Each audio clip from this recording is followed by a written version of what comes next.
Hello, everybody. It's your girl Ashley, the amateur expert, coming to you live today for today's episode of Talk Tuesday. I'm excited for our guest today, Arian Simone. She is in the room, and so we will get started. If this is your first time watching, I'm going to talk about her career path, her idea of success, and the tips and motivators that she used along the way. So she is getting in the room now, and we will get Oh, started. I love you. You have on our Legacy or Lose shirt, and it's April 21st. Oh my gosh. Hey, Girl, you Arian, making me how feel are bad. I'm you? like driving. You can put it on if you want. We can restart. No one even know this had to Girl, happen. I got on Detroit versus everybody. It's okay. You're up in Detroit today with the book release and all that. We got so much to Oh talk my about. I'm so gosh. excited. I'm like, OMG, I should have had on my own shirt, but thank you for I representing. got you. Let me make sure it's in the shot. I'll sit back. There we go. Oh, see, and you've even got something propped up, honey. I'm holding my camera. But How professional. I do this every week. So I Yeah, got you're it. prepared. I need to get me a stand. Amazon, real cheap. Yeah, I need to You get look a stand. great. Oh, thank you. You're welcome. So, people are piling in. So, thank you all for joining us. We will get started because I know you have a busy schedule. So, if you could, Miss Arian, please introduce yourself. Tell us who you are and what you do currently for work. What I do currently for work. Okay, I'm Arian Simone. I am an author. I am an entrepreneur. I'm an investor. And yeah, I have a whole lot of titles, but that's like kind of it in a nutshell. I run a multi-million-dollar venture capital fund investing in women of color businesses at a pre-seed, seed, and Series A level. I I run a brand called Fearless, as well as in addition to Fearless Fund. Wait, Siobhan said, and author. I started with author, Siobhan. I said best-selling author. Yes. So I run a brand, and we educate people in the area of having to remove fear from their life, personally and professionally. So that's it pretty much in a nutshell. I love it. And tell me, what did you want to be when you were a little girl and why? When I was a little girl, I wanted to be a businesswoman. So thank God it all panned out. And the second I tried to detour from it, it caused a lot of hell in my life. But yeah, I used to draw like malls when I was a Mm, kid. Not that I wanted the store, I wanted the whole mall. I I wanted to love own the it. mall. I love it. And I've always wanted to own my own business. I've always, since I was actually young, even wanted to be a business investor. I'm like, when I look back now, I'm like, Erin, how did you even know what that was? Mm. But um, but yeah, I've always wanted to be a businesswoman. That's which is so crazy, like career wise, yeah.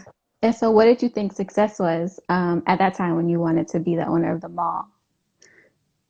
I thought at that time, of course, that success was, I would just more so say professional accomplishment. Of course, as everybody matures, you learn that success is personal and professional Mhm. accomplishment and fulfillment all around in all areas of your life, mentally, physically, emotionally, spiritually, all of it. Right. But as a child, yeah, I thought that was success. And so you basically stayed the course, right? So you wanted to be a businesswoman when you were a young woman, and you are a businesswoman now that you are still a young woman, but you know. Yes. Um, so could you please just sort of give us the journey? So what did that Oh look like Lord, for honey. you? The I'm abridged just version. yeah, I'm like you said the what version? The abridged version, Oh because yeah, I gotta I get the know cliff this story notes. personally, but there are some people who I am on my network and on my platform that are new to you. So I'd Understood. love for you to give them just a quick, I have to give the cliff notes. please. Born and raised Detroit, Michigan, hence my Detroit Tigers on from Detroit versus everybody. But yeah, I born and raised Detroit, went to FAMU, Florida A&M University for college, and fell in love with entrepreneurship as a child. And I sold things growing up. And then when I got to college, I opened up a retail store in the mall. And I had the store for a couple years, and I actually gave up on it I would say, after those couple years. And I was doing the traditional route, go to school, get good grades, get a job. And I said, you know what? That's what I'm going to do. And I jetted off to Los Angeles, California with a job because I thought that was going to give me financial stability. Right. So anyhow, I jet off there with a job, and it was for Nelly's apple bottoms. I know you guys remember those apple bottom jeans, boots with the fur. Yes, the whole world was looking at me, honey. I was so ready for this adventure, and I was doing product placement, and I was placing the product on celebrities, from Tyra Banks to Jessica Simpson. And mind you, I had to find all these people myself, down to Oprah Winfrey. And when the president was like, Arian, I'd like to meet with you. And I'm thinking, like, of course, you want to meet with me? Sure, I can turn this company around. Of course you want to see me. And she's just like, we have to let you go. And I'm like, well, why you got to let me go? And she's like, well, technically, if it was on performance, you'd be the first to stay. I said, well, what is it on? Like, I've never heard of somebody getting fired doing well. But mind you, I didn't have the same probably job experience as others. You know, they let my store be my internships in college during my business program for my 5-year MBA too. So I was just like, what is this based on? She said, well, the company's being sold. You're the last hired, so you're technically the first fired. I was like, oh, that's what this is. So I walked out of there and I said, you know what? I have plenty of work ethic. I will figure it out. And over time, oh, this is so powerful, y'all, because I'm not going to cry. Something just struck me in my soul. I ran out of cash, and it was today. It was April 21st, 2004, when I had to move. That's what I was like, oh, it just struck me talking to you. It was April 21st, 2004. I'm going to keep it together on the podcast. I am. That is amazing. Ooh, I had a moment right there because I was reciting the date in my head, and I was like, oh, gosh, that's today. So it was April 21st, 2004, and I got a notice on my door, and it said, pay rent or quit. And I realized that I had to quit because I didn't have anywhere else to go because I had more cash to give them. So somebody said, you got this, Arian. Thank you. And I'm like, I ain't planning on here having no Oprah moment getting emotional. I'm going to keep it together. And I had to pack up my belongings, and my mother and father were in a divorce case at the time, and they didn't have cash to send me, but my mom's best friend, Christine at the time, put my my stuff in storage, my furniture and whatnot in storage, and I took my clothes and everything with me. I'm like, y'all supposed to be getting the abridged version. Put my clothes in there with me. And then from there, what happened next? I was living out in my car, you guys, and I sold my clothes so I could eat and put gas in the car. I ended up on food stamps, welfare, general relief. I recently posted it on social media. Like, if you've been laid off before, I know what that feels like. So I'm dedicating like this Friday coming up just to help people in the position I was at that time, and helping them map out a plan. So I remember what that was like. And I had made a conscious decision to do what I called dancing in the rain. And somebody called me, my girlfriend, Rochelle. She worked at Apple Bottoms too. She was like, girl, I heard you living at your car. I was like, girl, I'm fine. She was just like, you can come stay with me just for a little bit. I'm like, well, what's a little bit? She said, well, girl, they fired me too. I don't know where I'm going. I said, well, okay.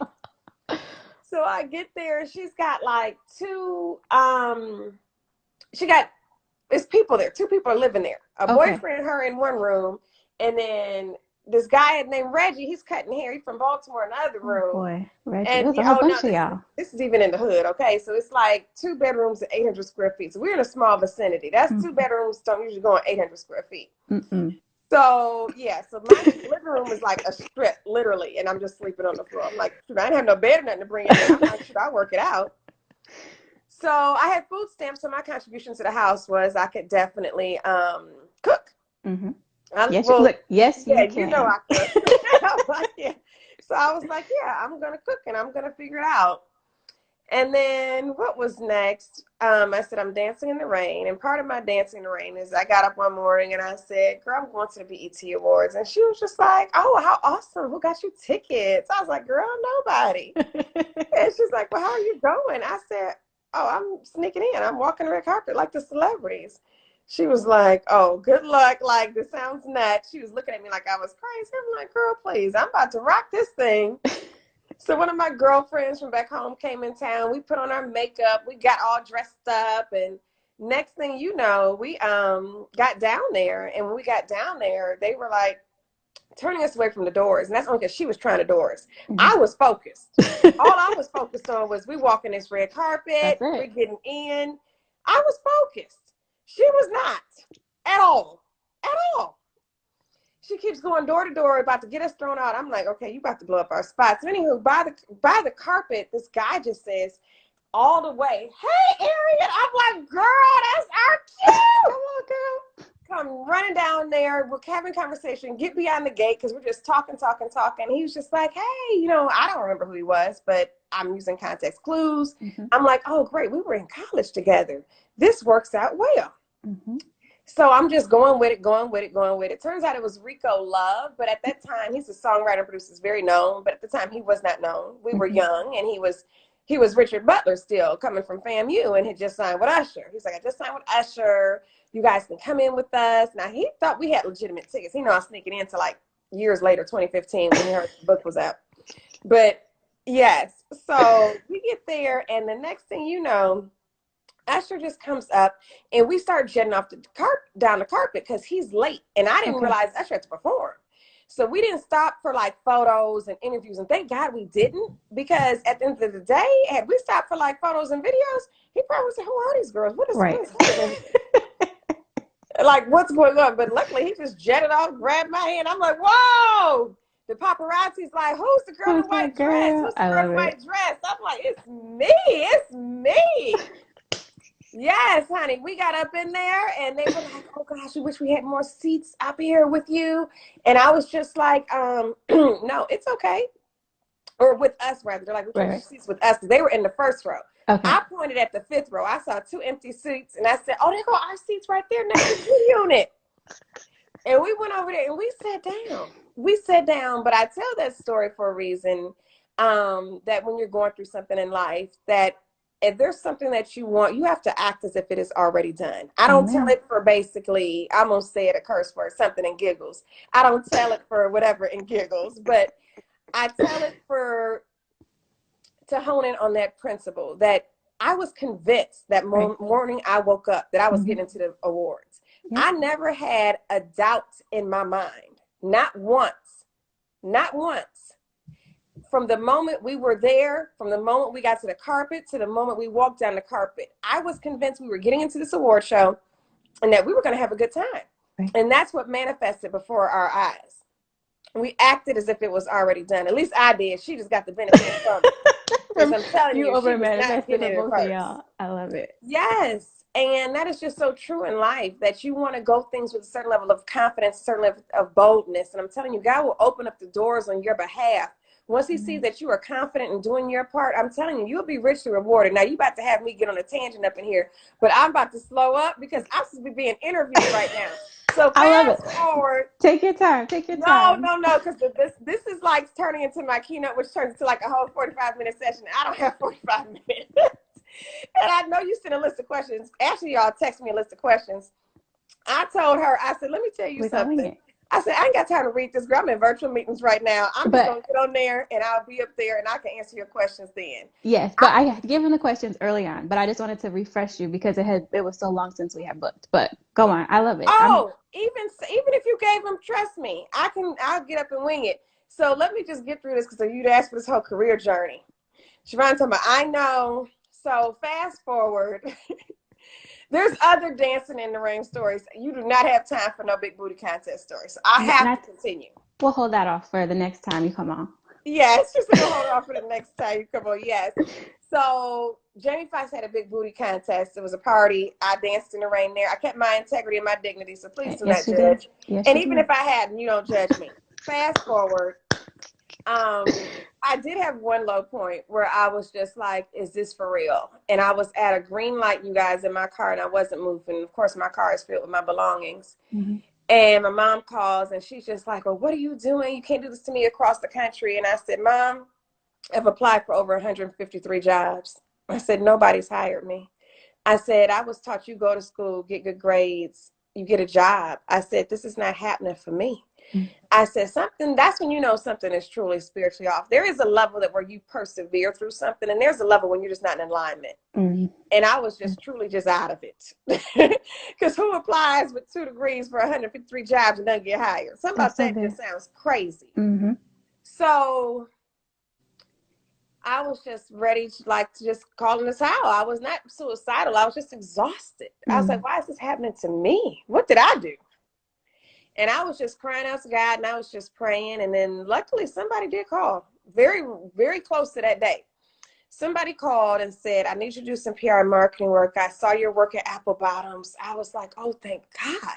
Then at first I had a pause, like, you couldn't call months ago. But I was just glad I got a call. Right, absolutely. But had they asked me, y'all, to clean the toilet out, to paint the wall, whatever the ask was, I wanted to work and I wanted to eat something that was not on the dollar menu, okay? Listen. I've been on bread and water for 7 days. So I was like, I keep telling people, I think I was on a fast, but it was by force. So yes, I got this call to do PR and marketing work, and they referred me to somebody who referred me to somebody who referred me to somebody. I looked up, you guys, I had like 5 to 7 projects going on, clients. So I got office space to live out of versus going to get an apartment. I was like, no, I need to be able to entertain these clients. And I looked up, like I said, I had a business overnight. I may have gone through those months and that period of what I went through. But when it hit, I'm talking about the floodgates open. I was just like, whoa. I remember I was sleeping on the office floor, and Coach Carter came and saw me sleep on the floor from the movie Coach Carter. So you gotta tell them where your office was, the location. 5900 Wilshire. But the proximity to Oh, God, she knows the whole story. I'm just saying, I'm just trying to help them out. So this is how I was sleeping in the office. I sleep on the 26th floor, find out Steve Harvey's show is broadcasting on the 19th floor. LA Fitness is like across the bridge on the bottom floor. So that was my routine. You go down, shower to LA Fitness. The security would tip me off to what celebrities are in the building. And every morning I'm like this, networking, making it happen every morning. And I would bring them lunch to thank them, for letting me know who was in the building and so on. So that's how my days were living in the office space. But while I was living in the office space, Coach Carter from the movie Coach Carter finds me sleep on the floor one night. And he was doing business with Tridest, and they were on the floor too. And he said, you know what? I want to help you. And I was like, why? And he was just like, oh, gosh, you're living in here. And I'm like, yeah. He was just like, well, no woman should live like this. I said, I am fine. I was so in my mind, which was true to me, I was like, I'm building an empire. And he was just like, shit nuts. She's living out here. I was like, and I even told him, he was just like, he said, well, what do you need? I told him I was rich. Arian. I'm not lying. I did. He said, you need help? I said, I don't need help. I said, I'm rich. Claiming, honey. You was claiming it. He looking around that office, and he's like, does she have any clothes? I think that week I probably had made I don't know, some thousands. I probably had made 5,000 one day, 7,000 next day, probably around 12,000. I told him, I'm rich. But I told him, he said, ma'am, that is not rich. I said, my job was 23 at the time. I'm like, right. No, y'all keep saying speaking like I was speaking resistance, but in my mind, I thought I was rich. That's what y'all don't realize. That's what y'all don't realize. And look around, I actually made 6 figures when I was in college with the store. But in my mind, I started seeing that money come through, and I was 23. I said, I'm rich. I'm like, sure, he don't know what's happening over here. I'm rich. He said, ma'am, do you have any clothes? And y'all, I had sold most of my clothes and everything. So he's like, do you have any clothes? I said, well, I have this, what did I have left? Because when he saw me, I had on Rip Moschino sweats. This ain't jeans, these are sweats. So ain't be no rips and sweatpants. Right. And an Eastern Michigan t-shirt. But I said, well, I have this white blouse and these slacks, I'd been wearing to church or whatever. And he was just like, okay, I'm going to take you with me over to Paramount Studios. And he took me over there, and we went on a Dr. Phil show. I got on stage imitating Dr. Phil. They're like, give her a show. I said, yes. So what else happened that day? See, y'all are supposed to get their bridge version. I'm up here rambling. I'm just letting you go. Fast forward. Anyway, I meet the producers, executive producers, because I can talk all day.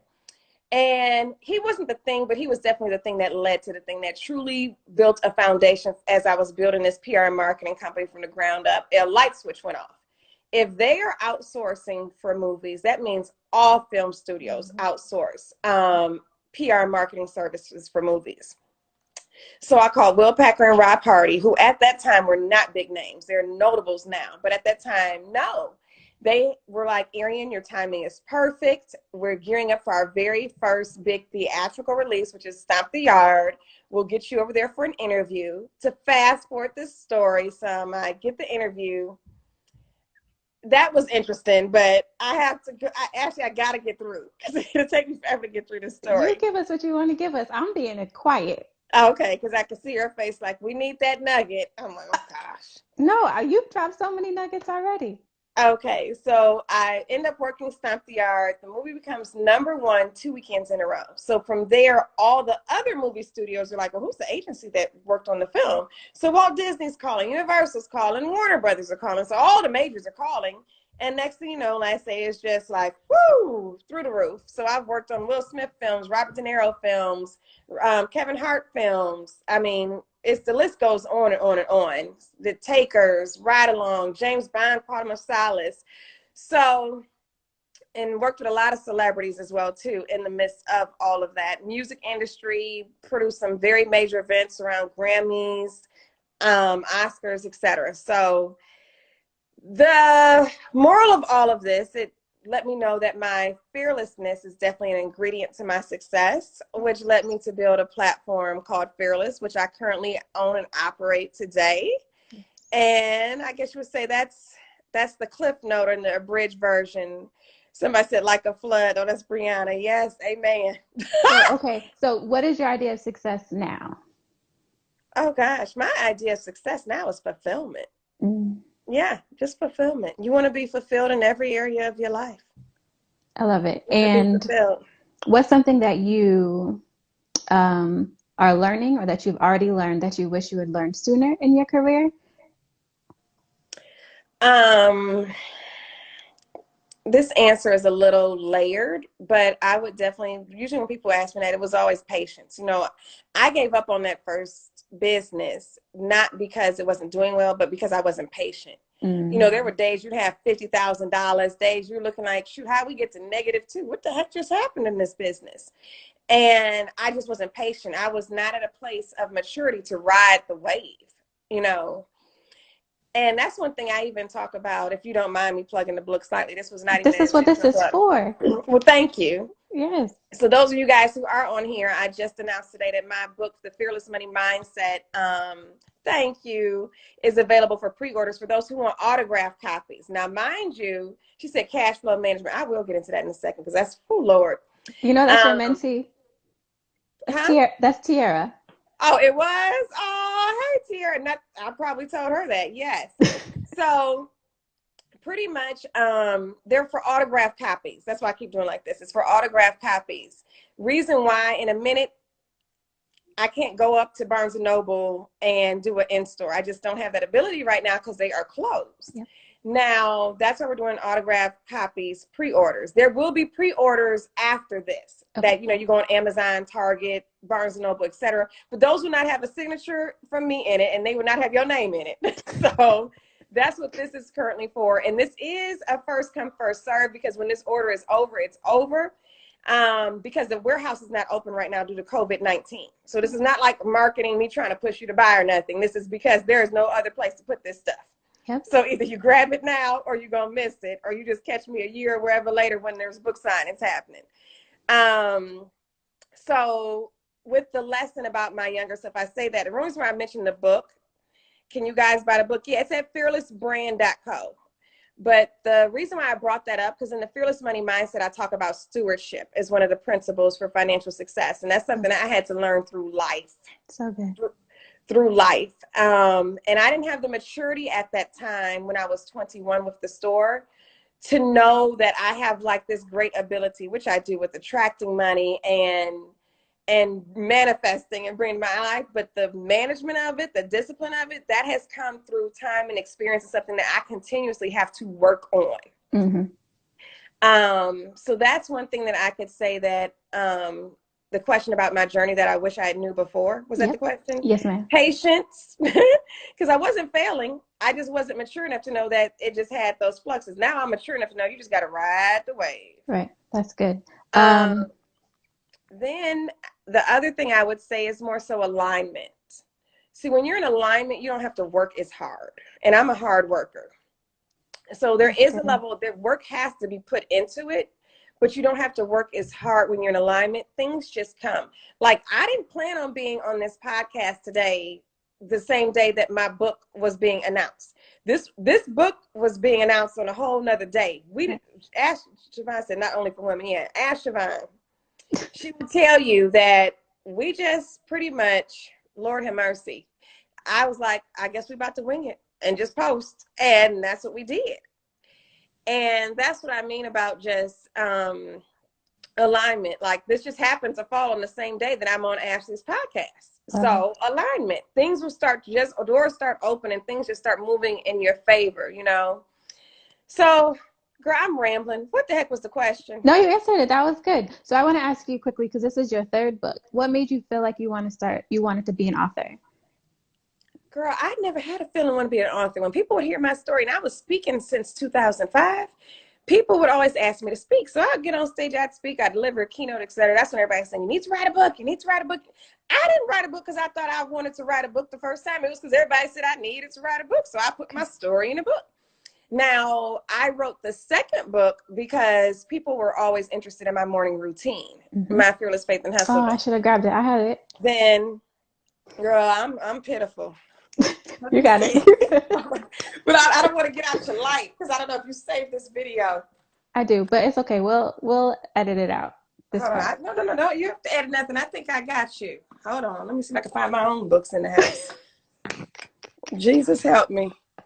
Okay, I see a Fearless Faith and Hustle. Hold on. Let me also see if I see a okay. I found it. I've got. Oh, well, then never mind. Sure. Let me go back where the light is at. Stay in the light.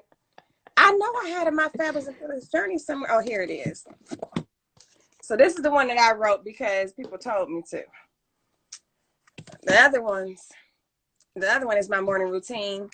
And this one is so crazy that there go again with alignment. I didn't write this one knowing that we would be so heavy, like in the press talking about money, you know, like with our fund announcement and different things that we have going on, and even our legacy or lose. I was going to say, do you want to talk about this a little bit? Oh Lord, this is just getting all over the place. Let's hold on. Stay focused. So that's something about alignment too. So this book is truly, and this book has some of the funny stories you guys have heard, but those are in the first two books. So I'm like, I reference it, but I say go get the other books if you want the full version. But this has other funny stories in it as well too. Like, I tell you guys the story about how I had an affair with these Italians in high school. Okay. Girl, yes, honey. It was multiple Italians. It's in my stewardship. So this book is called The Fearless Mindset. It's on getting rid of your fears you have around money. The book is based upon this premise. People have more fear in going broke than they do faith in having abundance. Yes, I believe that. And that has to be a complete energy shift if you plan on manifesting money in your life. It has to be a complete, and you have to have more faith than you do fear. Everybody sees that faith over fear, but it's definitely true for all areas of your life, including your cash, including anything outside of that too. So with that being said, that's what the book is written upon, and it has 7 principles in there. And the last principle, like I said, is on stewardship. So I start telling about this, how I had a hard life lesson, you know, having an affair with these Italians. And I know she's like, what? So when I first heard she's like, what is she talking about? I said, yes, honey, the Italians, honey, they had me in high school. She said, well, what Italians? Do y'all know who I'm talking about yet? I haven't seen nobody in the comments say it. I have no idea. You have no idea? Oh, honey, you may have had a love affair with some Italians too. Gucci, Fendi, Prada, and all the above. And I was in love with Versace. Girl, yes. I tell them it was a toxic relationship. I was giving more than they were giving me. I was giving to them more than they were giving to me. I'm telling you, I would go spend my own check on the Italians. It was a mess. She said, where are these Italians laughing my butt off? Exactly. Girl, yes, it was a mess. So let me tell you how I learned that lesson, though. You heard that story about how when I was living out my car and I was selling my clothes so I could eat, I sold the Italians. I learned my lesson. I had to sell the Italians. Once they were sold, I ain't been in love with them since. I have been in love. Now, I do believe in getting nice things. I do believe in, and I will tell this story on social media as I'm promoting the book. I will tell some of these stories. I can't. But yeah, oh shoot, it's 8 o'clock. Lord have mercy, look at us. But yes, life taught me stewardship. And it was a very hard lesson. But once you get stripped of everything you pretty much had, in your possessions, you start learning very quickly. Yes. So I had to learn that through that. Now, don't get me wrong, I still have some of those things, but they've been newly purchased. Not like, I wish I did keep everything from them, but I needed the lesson. Right. The lesson was more valuable to me than me holding on to those things because I needed that lesson to know, Arian, you've got to be more disciplined. Yep. She said, Brianna said, they came in handy, girl. They did, honey. Those Italians, they had to get sold. Because that was a toxic relationship. Man, Arian, this has been so good. I know you have other commitments. No, I got you because I feel like we did 2 questions and I didn't talk half this time. I'm like, oh my Jesus. I feel bad. I got you. I do. I'm supposed to be on a Zoom right now at 8, but it's going to be okay. Can I drink the water? Yes, absolutely. Okay. You could drink whatever you want. Okay, so that's Zoom. Fair. So tell me what are some of the tips and motivators that you used along the way? I know in your daily devotional, I know your faith is very important to you, and I know that you draw on your spirituality, but if you can share some other tips and motivators that you use to help you just along your path. Oh my gosh, my gratitude journal. That is big for me. I have to write down the things that I'm grateful for. Gratitude is always going to open up a door for more. The more you are grateful, the more opportunities will come your way. And I am not that I even do it with the intention of trying to even receive, but the state of mind that you're in when you're experiencing gratitude, oh my gosh, it's just like you're in bliss.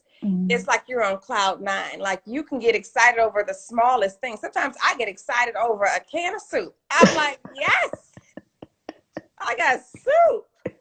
So it could be the smallest of things. I can just look around my house and I'm just like, oh my gosh, I got chairs. Like I just get crunk over anything. I could be walking down the street and especially now you hear the birds so loud. It's like, wow, y'all are chirping so beautifully. So it's so good.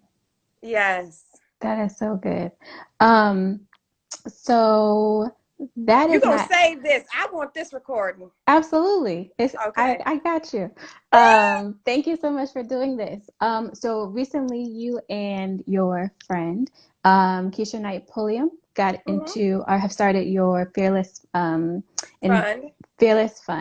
And if you can share a little bit with us about that, why you guys decided to start it, why you think it's so important, and maybe talk a little bit about your campaign that you were running.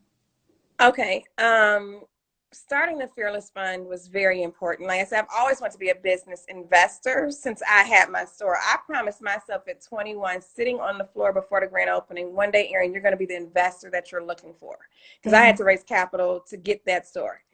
And I remember that promise that I made to myself. The reason why it's so needed now, as time went on, I didn't know when I made that promise to myself, I didn't know what venture capital was. Venture capital is also a newer industry. So I had no clue that that's what I'd be getting into later. I just always knew I wanted to be a business investor. And I've invested in my friends' businesses even prior to having a formalized fund. Okay. So I said, you know what? Let me start researching this industry. And as I started researching it, I started being very disturbed and agitated with the statistics to see that women as a whole had only received 2% of venture capital funds. Now we're up to like 2.8% as of last year. We have moved the needle a little bit just in a year. But then I saw women of color were far, far behind even that. And I'm like, wait a minute, women of color, we're a good bet. Like, I saw myself build a company from the ground up. I'm like, you telling me? I'm like, we are a good bet. I'm like, I would put my money on us any day. Right. Absolutely. So I was like, I don't believe this. But then I realized that as I researched further, that 80% of the investors were white men. And I said, oh, well, that's what's happening.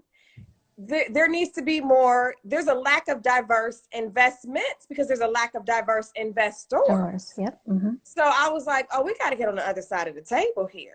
I was like, we have to be able to show that we're worth being bet on. So honestly, that's what we're in this initial phases or early stages of this, I would say, is we're out here to prove the thesis. Basically, we're proving the thesis that women of color businesses are worth the investment, that they're profitable, that you can see your return, that we are truly proving the thesis right now. That this is worth your money. And then from then on, the fund size, of course, we have to continue to raise. It will increase. You know, we'll have fund. This is fund 1. We'll have fund 2, fund 3, etc. Because we are a sure bet. I mean, you should see the applications that come through. They're bad. These women are bad. I'm like, dang. So that's the reason why, in a nutshell, because I say I can talk forever.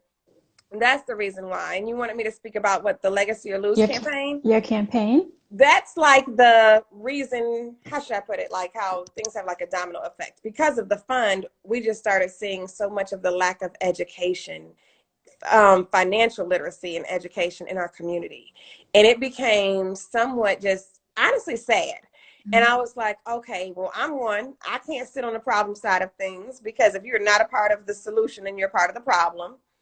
And I said, you know what, we have to get on a mission to start educating our community more, letting them know what opportunities are out there. There is a disturbing fact that does exist in the venture capital industry. We are SEC regulated, which means that we can only have accredited investors invest in our fund. And an accredited investor is somebody who makes $200,000 or more a year, $300,000 household, or has $1 million liquid in the bank. And the thing about that is there's a large part of our community that may not fit those statistics. Right. And that criteria. So it's just kind of like, whoa, but educating our community to know that, oh, you can meet up with somebody else who may meet the statistics or the criteria. I keep saying statistics, but the criteria, and you guys can form a syndicate. And then you take your 5,000 here, your 10,000 here, and next thing you know, you guys can go ahead and do this. But there's just so much as far as financial management, investments, and entrepreneurship that just our community needs just more education on. And we just wanted to basically start an initiative. It's myself and Dr. Nicole Garner-Scott. And we're like, hey, we're going to go on a mission to educate our community more. So we have a free course. It's on our legacyorlose.com website. And you will see us at events when events happen again. When the world opens back up. Yeah, it's when the doors open back up. But yeah, everything that we do definitely is done with purpose. Everything we do is for the betterment of others. And we just continue to grow in that vein. That's beautiful. So thank you. I am wrapping up to the last question, but I wanted to say thank you so much for doing this. I was introduced to you the first time at the Women Evolve conference and fell in love with your story. And then when you posted that you were having the retreat, I was so happy that I was able to go. I asked you, but it's in Aspen. That's right. So I met you with some beautiful women, and I'm happy that we've been able to cultivate a friendship, because you told me you was my friend, so we're friends. Yes. And so I want to thank you again for doing this. And as I'm wrapping up, I am Ashlee, the amateur expert, and claim to know a little bit about a lot. So if you could please share with me a random tidbit of information. Oh gosh, a random tidbit of information? It could be a fun fact, a Snapple fact, something that would go like on the answer, like a 200-word question on Jeopardy, just something completely random. Completely random? Like a fact, a tidbit. Not about you per se. Or about who? About, like, did you know, for instance, that your foot is this length? Random. Why do I know that? I don't know, but I do. So something that I can say that you, or it could be, oh yes, someone put the Dead Sea. Oh gosh, okay. See? Arian Olivia, I don't even know you, Arian Olivia, but I saw you post the other day. But I'm going to thank you right now for having my back, beautiful. That's right. I forgot about that story. So I went to Dubai. It was actually K-Camp had to perform there. It was one of my clients. And his mother was like, the guys are going to the UAE. They need supervision.